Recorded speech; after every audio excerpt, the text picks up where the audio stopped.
안녕하세요. JM 메디컬 레시피의 최정민입니다. 제가 지난 컨텐츠에서 드라마 패러디 했죠. 도전해봤습니다. 배우님들 정말 리스펙트 합니다. 앞으로 저는 진료에 좀 더 집중을 하고 연기는 이제 다시는 안 하는 걸로 결정을 했습니다. 오늘은 여름이 오고 해서 주제를 좀 바꿔봤는데요. 오늘의 주제는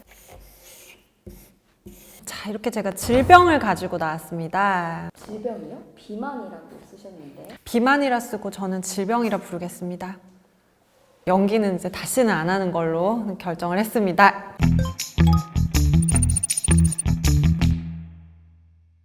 그거 아세요? 우리 국민들이 이제 비만을 예방하기 위해서 국가에서 설탕세, 또 세금입니다. 설탕세를 또 부과하려고 검토를 하고 있다는 얘기를 전해 듣고 있습니다. 설탕세는 설탕을 과도하게 넣은 음식이나 음료에 이제 세금을 부과하는 제도예요. 당류 섭취와 비만율이 너무너무 증가하고 있기 때문에 이런 상황에 대해서 국가에서 이제 대안을 마련한 거라고 합니다. 그래서 혹시 이게 비만이 굉장히 위험한 질병이라는 사실을 알고 계셨는지 모르겠습니다.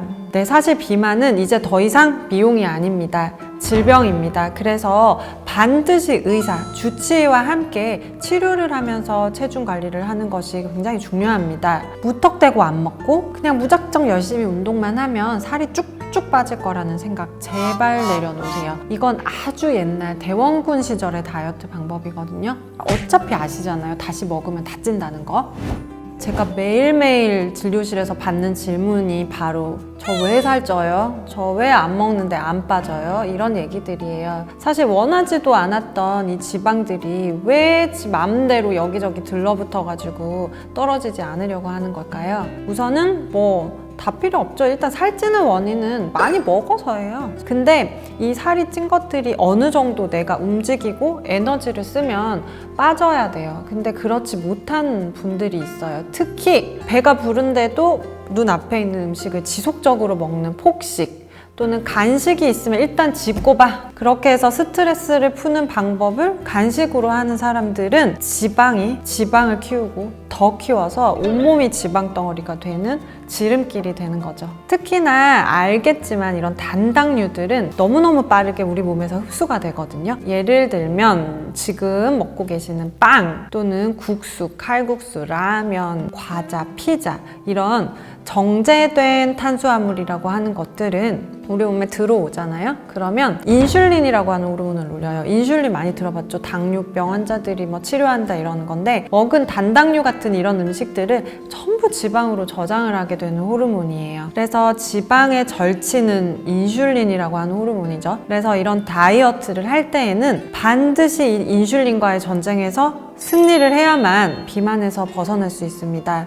지속적으로 저는 제 환자들 그리고 제 지인들 모두에게 비만은 이제 더 이상 미용이 아니라고 계속 얘기를 해요. 질병이에요. 비만은 특히 만성 질환들의 근원이 됩니다. 혹시 내가 예전보다 한 5kg에서 10kg 정도 찌고 나서부터 왠지 먹는 양이 막 늘어나면서 허리가 아파서 정형외과를 먹고 이제 건강검진 했더니 고혈압약 먹어야 된다 그러고 고지혈증 약도 늘어나고 그랬더니 깜짝 놀라서 다시 병원 갔더니 다이어트 약을 주고 그래서 다이어트 약 이만큼 들고 고혈압약 이만큼 먹고 또 먹다 보니 우울해서 우울증 약 먹고 다이어트 먹었더니 잠이 안 와서 수면제 먹고 수면제 먹었더니 아침에 해롱거려서 또 먹고 세상에 약 종류대로 다 드시고 계시는 건 아닌지 모르겠습니다. 사실 이런 질병들은 심근경색이나 뇌졸중 등의 무서운 혈관 질환을 일으킬 수도 있고 이런 질병들은 결국 뭐죠? 사망에 이를 수 있습니다. 그래서 자꾸만 무슨 증상이 생기면 약을 처방받거나 약에 의존하려고 하지 마시고 내 주치의를 반드시 만나서 내 비만에 대해서 관리를 전문적으로 받으셔야 합니다.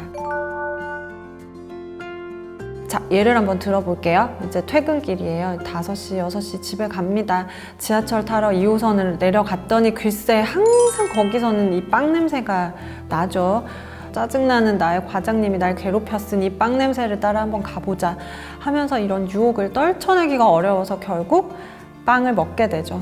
혹시 이렇게 유혹을 이겨내지 못하고 1일 1빵을 하고 계시는 건 아닌지 모르겠습니다. 빵, 이거 get out!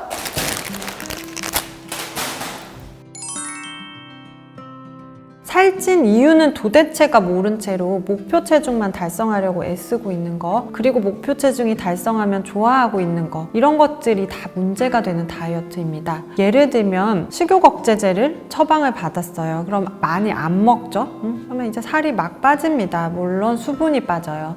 그러면 내가 원하는 목표치에 도달했으니까 너무 좋아요. 근데 어느 날 문득 그런 생각이 들죠. 나 이제 식욕 억제제 이거 끊으면 나 이제 어떻게 되는 거지? 항상 두려워서 식욕 억제제에 계속 의존을 하게 됩니다. 이렇게 비상약처럼 두통약처럼 식욕이 좀 많아졌다고 입에 털어넣는 이런 다이어트법이 제일 잘못된 방법입니다. 이렇게 되면 우리 몸은 영원히 식욕 억제제의 노예가 될 뿐만 아니라 40대가 넘어가기 시작하면 아마 느껴보신 분들이 있을 거예요. 병원에 가서 식욕 억제제를 먹어봐도 살 안 빠지는 거 느끼고 계실 거예요.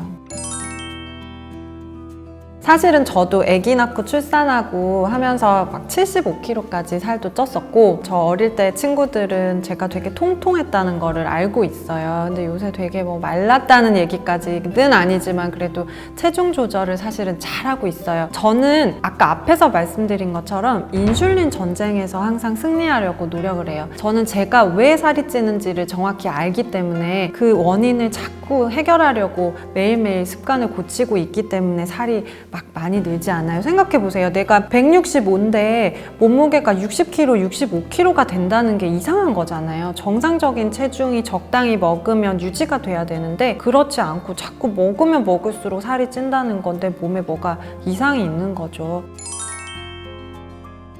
내 나이가 몇 살인지, 내가 남잔지 여잔지, 그리고 나의 생활 습관은 대체 어떻길래 이렇게 살이 찌는지, 이렇게 나에게 적합한 다이어트 방법을 찾아서 그거에 맞는 다이어트를 해야 요요가 오지 않아요. 혹시 물만 마시는데 나 자꾸 살찌나요? 내가 혹시 호르몬이나 그 외에 에너지 대사 등에 이상이 있는 건 아닌지 내 비만 주치의를 찾아서 함께 원인을 해결해야 합니다. 이제 45세 이상의 갱년기가 지나가는 중년분들은 아예 처음부터 다이어트를 비만 주치의와 함께 해야 해요. 45세가 넘어가면서부터는 이제 우리 몸은 정상적인 균형이 맞춰지지 않는 경우가 많아요. 근데 그것도 모른 채로 무리하게 다이어트를 45세 이전에 젊은 사람들처럼 하게 되면 이제 건강이 나빠집니다. 그래서 질병이 발생할 확률이 훨씬 높아집니다. 그래서 45세 이상에서는 이 체중 조절, 비만 치료는 건강과 직결을 해서 치료를 시작하셔야 돼요. 다이어트 할 수 있습니다. 주치의와 함께 하면 화이팅입니다.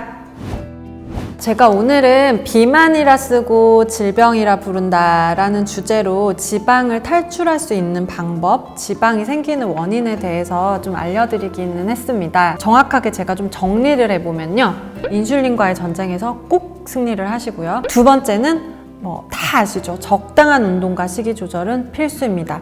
그리고 마지막 가장 중요한 게 세 번째죠.